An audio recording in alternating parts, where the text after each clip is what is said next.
தமிழக மக்கள் அதிமுகவை மறந்துவிடுவார்கள் என நினைத்து எதிர்க்கட்சித் தலைவர் எடப்பாடி பழனிசாமி தினமும் பொய் மூட்டைகளை அவிழ்த்து விடுவதாக முதலமைச்சர் ஸ்டாலின் விமர்சனம் செய்துள்ளார்.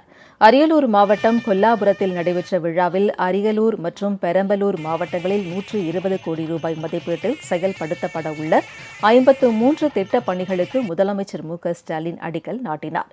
மேலும் 88 கோடி ரூபாயில் நிறைவேற்றப்பட்டுள்ள 507 திட்டப் பணிகளை தொடங்கி வைத்த அவர் 21,862 பயனாளிகளுக்கு 174 கோடி ரூபாய் மதிப்பிலான நலத்திட்ட உதவிகளையும் வழங்கினார். அமைச்சர் எஸ். சிவசங்கர், விடுதலை சிறுத்தைகள் கட்சித் தலைவரும் நாடாளுமன்ற உறுப்பினருமான திருமாவளவன் உள்ளிட்டோர் விழாவில் கலந்து கொண்டனர்.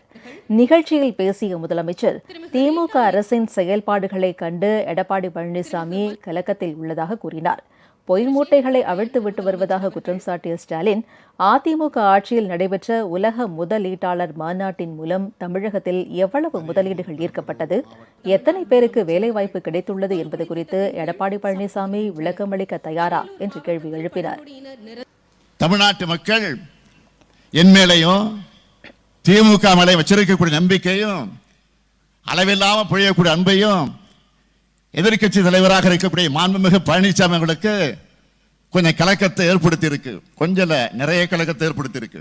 ஆக எங்க நம்முடைய மக்கள் எல்லாம் எங்களை மறந்து விடுவாங்களோ, தன்னை மறந்து விடுவாங்களோ நினைச்சு நாள்தோறும் மீடியா முன்னாடி போய் நின்று கொண்டு பொய் மூட்டைகளை அவிழ்த்து விட்டு கொண்டிருக்கிறார்.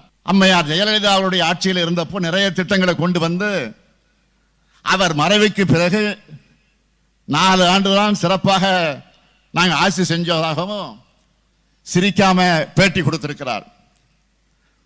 பொய்க்கு மேக்கப் போட்டா அது உண்மையாக இடாது, இன்னும் பளிச்சுன்னு அது அம்பலப்பட்டு போகும். இதனிடையே பெரம்பலூரில் நடைபெறும் திமுக நிர்வாகிகள் கூட்டத்தில் பங்கேற்பதற்காக பெரம்பலூர் வந்த முதலமைச்சர் ஸ்டாலினுக்கு மேளதாளங்களுடன் உற்சாக வரவேற்பு அளிக்கப்பட்டது.